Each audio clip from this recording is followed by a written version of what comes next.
میں جانتا ہوں کہ لڑکیوں کے لیے شادی کا ٹوٹ جانا بہت بڑا صدمہ ہوتا ہے۔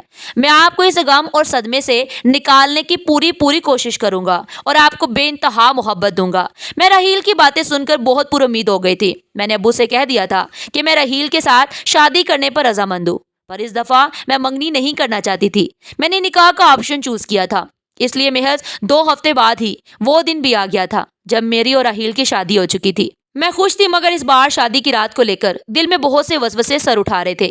کہتے ہیں نا کہ دودھ کا جلا ہوا چھاچھ بھی پھونک پھونک کر پیتا ہے۔ میں راہیل کے کمرے میں بیٹھی تھی، وہ بہت خوش تھا۔ میرے پاس آیا، میرا گھونگھٹ اٹھایا اور میرے ہاتھ میں سونے کی انگوٹھی پہنا کر بولا، نوشین میں تمہیں عمر بھر خوش رکھنے کی کوشش کروں گا۔ میں مسکرا کر بولی، کیا مجھے آپ کے وعدوں پر یقین کر لینا چاہیے؟ راہیل نے اس بات میں سر ہلا دیا اور بولا، جان کی بازی لگا دوں گا، مگر اپنے کول و فیل میں پورا اترنے کی کوشش کروں گا۔ تبھی راہیل کے موبائل کی گھنٹی بجی تھی۔ اس نے فون نکال کر کان سے لگایا تو اس کے چہرے کی مسکراہٹ معدوم ہوتی ہوئی ختم ہو گئی تھی۔ وہ کہنے لگا، آپ یہ کیا کہہ رہے ہیں؟ آپ کی بات سمجھ نہیں پا رہا۔ فون کرنے والا شخص تعویلیں دینے لگا تو راہیل بولا، میں آپ کی بات پر کیسے یقین کر لوں؟ فون کی دوسری جانب بیٹھے شخص نے اسے نہ جانے کیا کہا تھا کہ راہیل کے چہرے پر مسکراہٹ پھیل گئی تھی۔ راہیل نے فون بند کر دیا اور میرا ہاتھ پکڑ کر بولا، نوشین میں تمہیں طلاق دیتا ہوں، طلاق دیتا ہوں، طلاق دیتا ہوں۔ یہ الفاظ میرے اعصاب پر تھوڑے کی مانند لگے تھے۔ میں غصے سے بولی، یہ تم کیا بکواس کر رہے ہو؟ راہیل کہنے لگا، نوشین میں نے 2 سال پہلے ہی ایک پرائیویٹ کمپنی میں جاب سٹارٹ کی تھی۔ مجھے بہت برے حالات سے گزارا اس کمپنی والوں نے، تنخواہ بھی واجبی سی تھی، جبکہ میرے ہنر کے باعث کمپنی نے بہت کامیابیاں حاصل کر لی تھی۔ جس دن میں تم سے ملنے گھر آیا تھا تب تمہارے ابو کہنے لگے، مجھے بتاؤ راہیل، تمہاری زندگی کی سب سے بڑی خواہش کیا ہے؟ تو میں بولا تھا کہ اگر مجھے 20 لاکھ روپے مل جائیں تو میں اپنا بزنس شروع کرنا چاہوں گا۔ ابھی تمہارے ابو کا فون آیا تھا، وہ مجھے 25 لاکھ روپے دینے پر رضامند تھے، بدلے میں انہیں مجھ سے تمہارے لیے طلاق چاہیے۔ میں تمہیں طلاق ہرگز نہ دیتا، مگر ایک طرف تم تھی اور دوسری طرف میرا ایک بہت بڑا سپنا۔ چلو آؤ، میں تمہیں تمہارے گھر چھوڑاتا ہوں، کیونکہ اب ہم دونوں ایک دوسرے کے لیے نامحرم ہو چکے ہیں۔ میرا سر چکرانے لگا تھا اور پریشانی سے میرے گال سرخ ہو گئے تھے۔ میں دھاڑ کر بولی، نہیں جانا مجھے تمہارے ساتھ، میں خود چلی جاؤں گی۔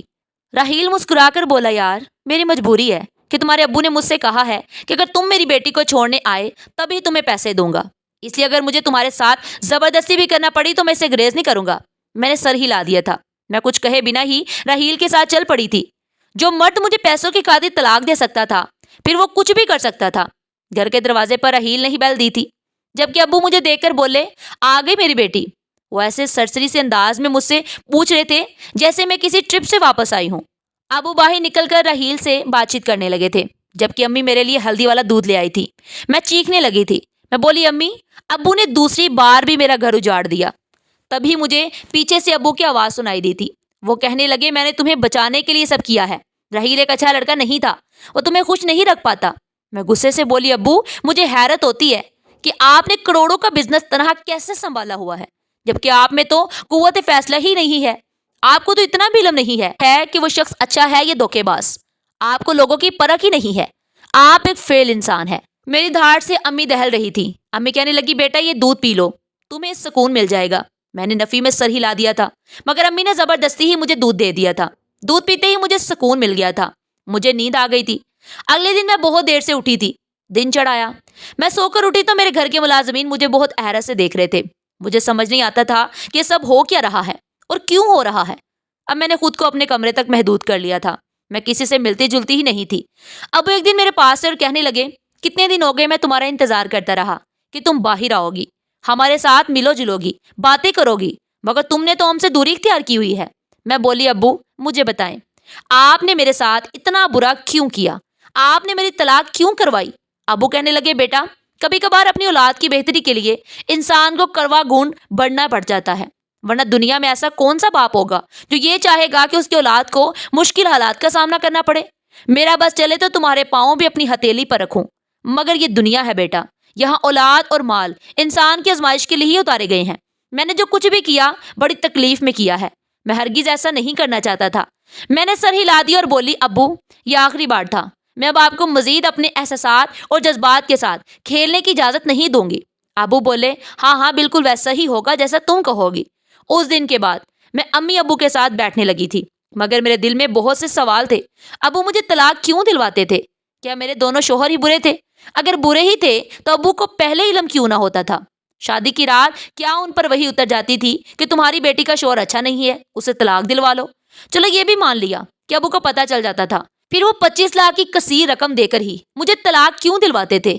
میں ابھی انہی سوالات کے جواب ڈھونڈ نہیں پائی تھی کہ ابو نے مجھ سے کہہ دیا کہ وہ میری تیسری شادی کرنا چاہتے ہیں۔ میں تو ابو کی بات سن کر ہی آپے سے باہر ہو گئی تھی۔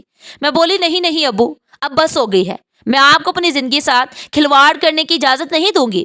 ابو بولے بیٹا اب کی بار میں نے تمہارے لیے بہت اچھا بر ڈھونڈا ہے۔ میں بولی ابو اگر میرے لیے لڑکا آسمان سے بھی اتر کر آ جائے تو بھی میں تیسری شادی نہیں کروں گی۔ ابو نے میرے سامنے ہاتھ جوڑ دیے اور پھوٹ پھوٹ کر رونے لگے تھے۔ وہ بولے میں جب جب تمہیں اداس اور غمزدہ دیکھتا ہوں میرا دل 100 کرچیوں میں بڑھ جاتا ہے۔ میری بیٹی مجھے معاف کر دو، میں اگر تمہیں یوں ہی اداس دیکھتا رہا تو اپنی جان اپنے ہاتھوں سے لے لوں گا۔ میں تو ابو کی بات سن کر ہی گھبرا گئی تھی، وہ اس حد تک بھی جا سکتے تھے۔ میں بولی ابو آپ مجھے مجبور مت کریں۔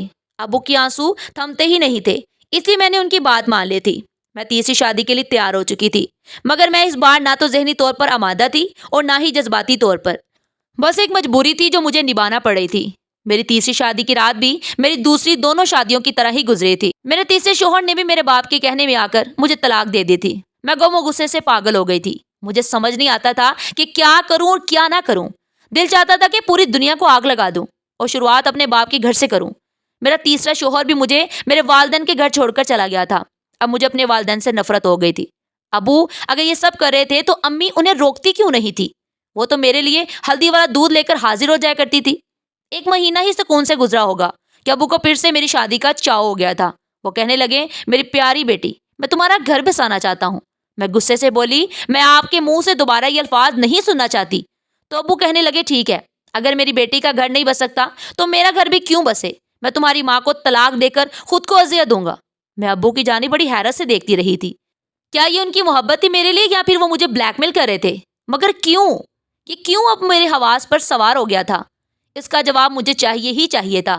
اس لیے میں بولی جی ابو ٹھیک ہے، میں شادی کرنے کو تیار ہوں۔ ابو نے میرے لیے بر تو پہلے سے ہی ڈھونڈ رکھا تھا، بس میری طرف سے اجازت ملنے کی ہی دیر تھی۔ میری شادی کر دی گئی تھی، میں نے لڑکے کی صرف تصویر دیکھی تھی۔ ابو کہہ رہے تھے کہ شادی سے پہلے ایک بار مل لو، مگر میں نے انکار کر دیا تھا کیونکہ میں جانتی تھی کہ اس نکاح کا انجام بھی طلاق پر ہی ہونا تھا۔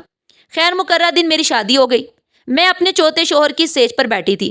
رضوان میرے پاس آیا تو کہنے لگا نوشین میں یہ نہیں پوچھوں گا کہ تمہاری 3 طلاقیں کیوں ہوئی ہیں، میں نے تمہیں دل و جان سے قبول کر لیا ہے۔ میں مسکرا کر بولی تم فکر مت کرو، تمہیں تھوڑی دیر میں ہی علم ہو جائے گا کہ مجھے 3 بار طلاق کیوں ہوئی تھی۔ وہ حیرت سے مجھے دیکھتا رہا اور پھر ہمارے کمرے کے دروازے پر دستک ہوئی تھی۔ رضوان نے ہی اٹھ کر دروازہ کھولا تھا، وہ باہر نکل گیا تھا، جبکہ میں دھڑکتے دل پر قابو پا کر اس کا انتظار کر رہی تھی کہ نہ جانے اب کیا ہوگا۔ تب رضوان کمرے میں آیا اور کہنے لگا نوشین تمہارے ابو نے ایک آدمی کو بھیجا تھا، وہ کہہ رہے تھے کہ میں تمہیں طلاق دے دوں تو وہ مجھے 25 لاکھ روپے دیں گے، مگر میں اپنی بیوی کو اپنی عزت کو محض پیسوں کی لالچ میں طلاق نہیں دے سکتا۔ یہ بات میری غیرت کے خلاف ہے۔ میں بڑی حیرت سے اپنے شوہر کو دیکھ رہی تھی۔ کیا مرد ایسے بھی ہوتے ہیں جو اپنے الفاظ پر جمے رہیں، جن کو پیسے کا لالچ توڑ نہ سکے؟ میں رضوان کو آزمانے کی خاطر بولی رضوان میری پہلے بھی طلاقیں اسی وجہ سے ہوئی ہیں، میرے شوہر مجھے پیسے کی خاطر چھوڑ جایا کرتے تھے، آپ کیوں اتنی اچھی ڈیل اپنے ہاتھ سے گنوا رہے ہیں؟ وہ مسکرا کر بولا زندگی میں پیسہ ہی سب کچھ نہیں ہوتا، پیسہ ہاتھوں کی میل ہوتا ہے۔ میری اولین ترجیح میری بیوی ہے نہ کہ پیسہ۔ مجھے لگا تھا کہ میرا دل خوشی سے پھٹ جائے گا۔ خیر میں بولی رضوان ایک بات کہوں؟ اس نے سر اس بات میں ہلا دیا تو میں بولی میں اس چیز سے بے خبر ہوں کہ میرے ابو نے میرے ساتھ یہ سب کیوں کیا۔ میں اب حقیقت معلوم کرنا چاہتی ہوں، اس لیے آپ میرے ساتھ چلیں اور یہ ظاہر کریں کہ مجھے طلاق دے چکے ہیں، پھر سب پتہ چل جائے گا۔ رضوان نے میری بات مان لی اور ہم میرے والدین کے گھر چلے گئے تھے۔ ابو رضوان سے بات کرنے لگے جبکہ میں گھر میں آ کر رونے لگی تھی۔ امی نے مجھے ہلدی والا دودھ لا کر دیا تو میں نے ان سے نظر بچا کر دودھ گرا دیا تھا اور خود سونے کا ناٹک کرنے لگی تھی۔ ابھی 10 منٹ ہی گزرے تھے کہ ہمارے گھر میں بہت سے لوگ آنے لگے تھے۔ پہلے تو ایک نرس آئی تھی، اس نے میرا چیک اپ کیا تو کہنے لگی اس کو پھر سے پاگل پن کا دورہ پڑا ہے، یہ لڑکی مرد کو اپنے ارد گرد برداشت نہیں کر سکتی، تو آپ اس کی شادی کرتے ہی کیوں ہیں؟ یہ اپنے آپ کو نقصان پہنچا لے گی، تب آپ کو سکون رہے گا۔ پھر ایک وکیل داخل ہوا تھا۔ ابو نے نرس کی کہی ہوئی باتیں اسی طرح وکیل کو بتا دی تھی۔ نرس نے بھی وہی الفاظ وکیل کے سامنے دہرا دیے تھے۔ پھر رضوان کو بھی وہیں پر بلا لیا گیا تھا وہ کہنے لگا، وکیل صاحب، میں جیسے ہی کمرے میں پہنچا میری بیوی نے مجھ پر حملہ کر دیا اور مجھے مارنے پیٹنے لگی. پھر بولی طلاق دے دو نہیں تو اپنی جان لے لوں گی. اس لیے میں نے طلاق دی. ایسا مجھے نوشین کے والد نے کہنے کو کہا تھا، مگر میں نے ایسا نہیں کیا. میری بیوی بالکل ٹھیک ٹھاک ہے. میں بھی اٹھ بیٹھی تھی اور وکیل صاحب سے بولی کہ یہ سب میرے خلاف سازش ہے. میرے باپ نے 3 بار مجھے طلاق دلوائی ہے. وکیل نے سر ہلا دیا. بولا، مس نوشین، آپ کے سگے والد نے مرنے سے پہلے اپنی ساری جائیداد آپ کے نام لگا دی تھی، مگر ان کی وصیت میں یہ شرط درج تھی کہ جب تک آپ کا گڑھ بس نہیں جاتا یہ جائیداد آپ کے نام پر منتقل نہیں ہو سکتی. آپ کا سوتیلا باپ شاید اسی لیے یہ کھیل کھیل رہا ہوگا. وہ ہر بار آپ کو طلاق دلوا کر مجھے بلا لیتا تھا اور کہتا تھا کہ میری بیٹی گھر بسانے کے قابل نہیں ہے، اس کے ساتھ ذہنی مسئلہ ہے، اور پھر ایسا ہی بیان آپ کا شوہر بھی دے جاتا تھا. میں ہکا بکا رہ گئی تھی. کیا سچ میں یہ انسان جس کو میں نے ساری زندگی باپ کی طرح چاہا وہ تو میرا باپ تھا ہی نہیں؟ میں بولی، امی، اگر یہ شخص میرا سگا باپ نہیں تھا تو کیا ہوا؟ آپ تو میری سگی ماں تھی نا، پھر آپ نے یہ سب کیوں کیا؟ رضوان کہنے لگا، میں بتاتا ہوں. تمہاری امی نے تمہارے ابو کے ساتھ رہتے ہوئے اس شخص کے ساتھ محبت کی پینگیں بڑھا لی تھی، پھر اس کے ساتھ گھر سے بھاگ کر خلا لے لی تھی. تمہارے سگے ابو اسی صدمے سے چل بسے تھے، اسی لیے انہوں نے ایسی وصیت کی تھی. تمہاری امی کی آنکھوں سے شاید ابھی تک اس شخص کی محبت کی پٹی نہیں اتری تھی جو تمہارے ساتھ یہ سب کرنے سے باز نہیں آئی. میں پھوٹ پھوٹ کر رونے لگی تھی. آج میں بڑی دنیا میں تنہا رہ گئی تھی. رضوان نے ہی مجھے سہارا دیا تھا. میں نے اپنے والدین کے خلاف دھوکہ دہی کا مقدمہ درج کروا دیا تھا. ان کو پولیس پکڑ کے لے گئی تھی. جن لوگوں نے مجھ پر رحم نہیں کیا، بھلا میں ان پر ترس کیسے کھا سکتی تھی؟ پھر جب تک ان لوگوں کو سزا نہ مل جاتی ان کی خصلت بدلنے والی نہیں تھی. ساری جائیداد میری ہو چکی ہے. میں اور رضوان ہی ہر چیز کا خیال رکھ رہے ہیں.